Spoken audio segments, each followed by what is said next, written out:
Cerita diawali dengan memperlihatkan seorang pria yang sedang berjalan sambil menenteng dua buah koper. Sebelah kanan adalah perangkat mesin waktu portable, sedangkan yang sebelah kiri adalah koper berisi alat anti peledak. Sehingga diketahuilah jika pria ini adalah seorang agen penjelajah waktu yang sedang dalam misi mencegah ledakan sebuah bom. Tiba-tiba, ia didatangi oleh sosok pria misterius yang pada akhirnya terjadilah sedikit baku tembak di antara mereka berdua. Si agen terlambat mencegah ledakannya, yang justru malah mengakibatkan wajahnya hangus terbakar. Di saat yang bersamaan, si pria misterius itu muncul lagi tapi bukan untuk membunuhnya. Beberapa hari setelah pulang ke tahun dan tempat asal aslinya, si agen yang masih berada dalam perawatan pun didatangi oleh dua petugas organisasi yang ingin memberikan medali penghargaan atas semua pengorbanannya sekaligus mendapat tugas terakhir sebelum nanti ia dipensiunkan. Tugas atau misi kali ini adalah untuk melacak seorang sosiopat sekaligus teroris bernama Puzzle Bomber yang diketahui sudah melakukan kejahatan besar pada tahun 70-an. Puzzle Bomber telah menewaskan sekitar 10.000 orang tepat di kota New York tahun ke-1975. Karena luka bakar di wajah si agen sangat parah, dokter akan melakukan operasi besar-besaran yang mungkin akan merubah wajah si agen tidak sama seperti sebelumnya. Dokter juga memperingatkan tentang beragam efek samping dari seringnya melakukan perjalanan waktu seperti mutasi sel dan kelainan syaraf. Namun karena ini adalah satu-satunya pekerjaan yang si agen miliki, ia tetap harus melakukannya. Singkat cerita, setelah si agen pulih dengan penampilan barunya, ia diberikan beberapa hal untuk persiapan seperti jam tangan, senjata api untuk melindungi dirinya.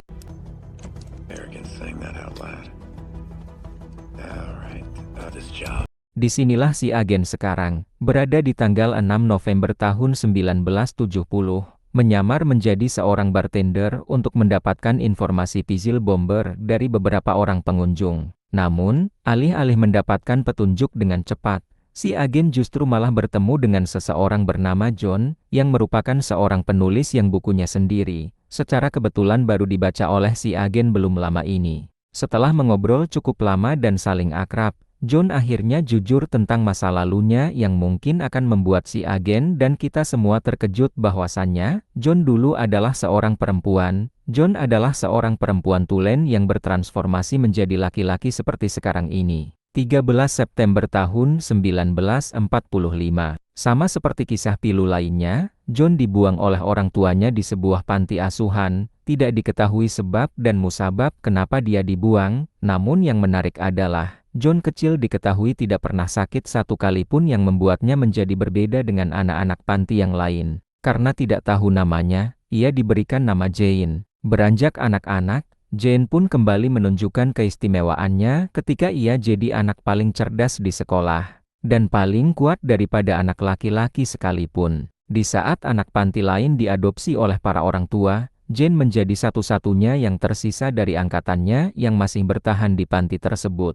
Suatu hari, secara mengejutkan Jane kedatangan seseorang yang ingin mengadopsinya, tapi bukan dari kalangan keluarga konvensional, melainkan dari sebuah organisasi rahasia pemerintah, yang diwakili oleh seseorang bernama Mr. Robertson yang mengaku tertarik dengan kecerdasan dan ketangguhan seorang Jane untuk direkrut menjadi bagian dari organisasi mereka. Setelah berbulan-bulan menjalani pelatihan fisik dan mental untuk tujuan menjadi astronot dan pergi menjelajahi luar angkasa, di mana Jane kembali mengejutkan semua orang. Di mana Jane kembali mendapatkan nilai tertinggi dalam setiap mata pelajaran. Namun gara-gara temperamennya yang menghajar salah satu kandidat yang sering mengejeknya, Jane akhirnya dikeluarkan. Namun Mr. Robertson berjanji, akan berusaha berbicara dengan para dewan agar Jane bisa dikembalikan. Setelah dikeluarkan dari organisasi, Jane menyambung hidup dengan bekerja sebagai asisten rumah tangga, pengasuh, atau apapun yang ia bisa kerjakan. Sadar jika karir dan masa depan sangat penting, Jane juga mendaftar di salah satu universitas dan mengambil mata kuliah malam, yang secara kebetulan mempertemukannya dengan seseorang yang sangat tampan, kaya, menawan. Singkat cerita, Jane pun sempat menjalin asmara dengan si pria. Namun tidak berlangsung lama, si pria pergi meninggalkan Jane. Tak lama setelah kekasih misteriusnya menghilang, muncullah Mr. Robertson yang datang untuk merekrut Jane kembali ke organisasi. Ia akhirnya jujur bahwa organisasinya tidak berfokus pada penjelajahan luar angkasa, melainkan sesuatu yang lebih besar, yaitu penjelajahan waktu, di mana Jane alias John memenuhi semua syarat untuk menjadi agen penjelajah waktu, seperti tidak terikat dengan keluarga, ayah, ibu, saudara, teman, dan lain-lain, termasuk kecerdasan dan ketahanan yang dimilikinya. Dan tepat saat Jane punya harapan untuk bangkit nol, ia diketahui sedang hamil hasil hubungannya dengan sang kekasih misterius, yang mengakibatkan Mr. Robertson batal merekrutnya. Setelah Jane selesai melahirkan, dokter pun datang untuk memberitahu sebuah kabar mengejutkan, bukan tentang bayinya atau kondisi kesehatannya, melainkan kondisi tubuh dan organ intim Jane. Bahwasannya, Jane alias John diketahui memiliki 2 set utuh alat kelamin, laki-laki dan perempuan, yang karena rahimnya bermasalah, mereka terpaksa harus menghilangkan organ perempuannya, yang dengan kata lain, mulai hari ini Jane adalah resmi menjadi seorang laki-laki tulen. Further surgery. Afraid it's not hormonal balance. It's not. Kesialan Jane tak berhenti sampai situ saja, ia kembali harus menerima fakta menyedihkan saat bayinya yang masih berada di ruang persalinan, tiba-tiba diculik oleh seseorang tidak dikenal, sehingga dengan semua nasib buruk yang menimpanya, Jane pun menetapkan diri untuk menjadi seorang laki-laki. Sempat bekerja di restoran sebagai seseorang yang dianggap laki-laki, sampai akhirnya memutuskan untuk menjadi seorang penulis dan merubah namanya menjadi John seperti yang kita lihat saat ini. Selesai dengan cerita masa lalu John, si agen akhirnya jujur bahwa dirinya adalah seorang agen penjelajah waktu dan salah satu anak buah Mr. Watson. Menyadari bahwa John punya potensi besar untuk menjadi seorang penjelajah waktu seperti dirinya, si agen pun mengajak John pergi ke gudang untuk diperlihatkan langsung dengan perangkat mesin waktunya. Here we go. All right, and here. Collisions. So what is it? No, I am not. What have you got 2 guns for? Take a deep breath. Hold this. Hold it. It's okay. Dan ya, si agen membawa John ke tahun 1963 ketika ia masih bernama Jane dan masih berstatus perempuan dan berkuliah di salah satu universitas. Alasan si agen membawa John ke tahun ini adalah untuk membantunya membalaskan dendam kepada sang kekasih misterius, yang diketahui muncul pertama kali di universitas ini. Sebagai timbal balik atas bantuannya, John harus mau membantu si agen memburu target misinya, yaitu si Vessel Bomber apabila ia sudah selesai dengan misi balas dendamnya. Right. I get to be one of these, So what's this guy to you? Dengan berpenampilan ala mafia, John pun langsung pergi ke universitas menunggu sosok kekasih misteriusnya muncul. Namun alih-alih menemukan yang dicari, John justru malah bertemu dengan dirinya sendiri sewaktu masih menjadi perempuan dan tebak apa kejutannya, sosok kekasih misterius yang selama ini dicari-cari tidak lain dan tidak bukan ternyata adalah dirinya sendiri. Melihat fakta itu, si agen pun sama terkejut, sehingga menyadari rencana ini tidak berjalan lancar. Si agen pun memilih pergi tanpa izin meninggalkan si John. Berlokasi di ruangan mesin yang sama dengan yang kita lihat di adegan pembuka, si agen berhasil datang tepat waktu saat Vessel Bomber masih sedang memasang bomnya. Mereka sempat terlibat baku tembak dan melakukan pertarungan tangan kosong. Sampai akhirnya si agen pun tumbang dan pingsan selama beberapa saat.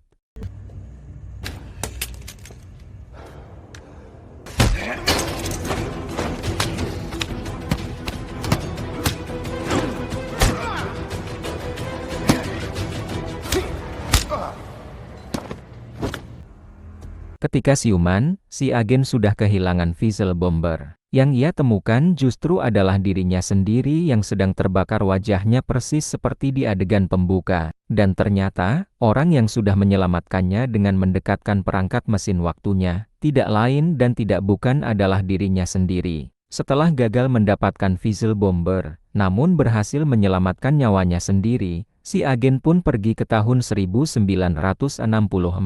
1 tahun setelah John berpacaran dengan dirinya sendiri dan menghasilkan bayi yang saat ini ada di ruang persalinan. Si agen bertemu dengan Mr. Robertson yang juga ada di sana. Mengetahui si agen sudah melakukan pelanggaran atau lompatan atau perjalanan waktu yang di luar dari izin organisasi, yang dapat menimbulkan terganggunya timeline alias garis waktu. Mr. Robertson pun menyuruh si agen untuk melenyapkan si bayi tersebut agar tidak merubah sejarah atau takdir yang sudah teracak.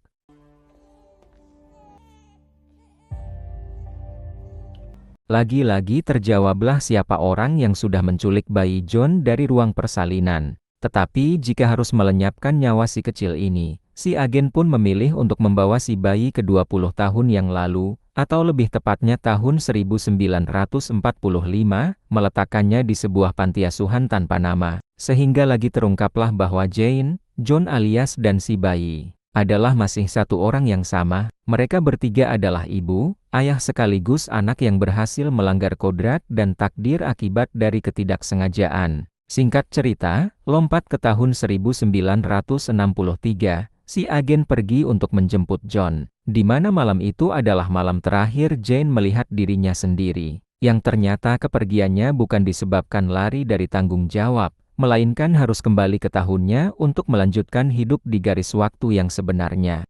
Never wanted to hurt her. Tidak mengembalikan John ke kehidupannya, si agen membawa Jane ke organisasi untuk diserahkan kepada Mr. Robertson agar dijadikan sebagai penerusnya atau penggantinya, di mana si agen sendiri memilih untuk pensiun dan pergi ke tahun 1975 menikmati masa pensiunnya di sana.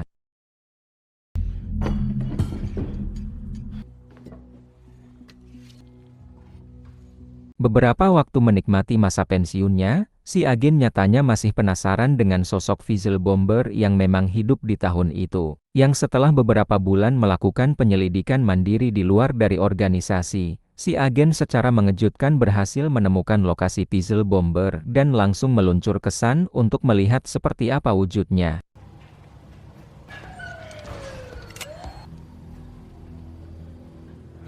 Dan alangkah terkejutnya si agen, yang selama ini dicari-cari tidak lain dan tidak bukan adalah si agen itu sendiri, yang usianya sudah agak tua. Terungkaplah alasan kenapa Fizzle Bomber melakukan serangkaian pemboman, ternyata itu dilakukan atas dasar menyelamatkan ribuan nyawa tak berdosa yang ada di masa depan.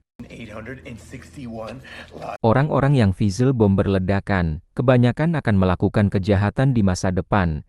Kejahatan berat yang menewaskan lebih banyak nyawa manusia. Namun memang ia mengakui sendiri, bahwa beberapa dari aksinya telah merenggut nyawa tak berdosa. Tapi hal itu dianggap sebagai pengorbanan dan dinilai setara dengan jutaan nyawa yang ia selamatkan di masa depan nanti. Secara teknis, Fizzle Bomber memang adalah si agen di masa depan atau di masa tuanya nanti. Namun mendengar pengakuan Fizzle Bomber yang sudah menghabisi Mr. Robertson, membuat si agen menjadi sangat marah. Meski dia adalah dirinya sendiri di masa depan, si agen tetap membunuhnya, tanpa sadar jika keputusan ini telah membuat lingkaran waktunya terus berputar tanpa ujung.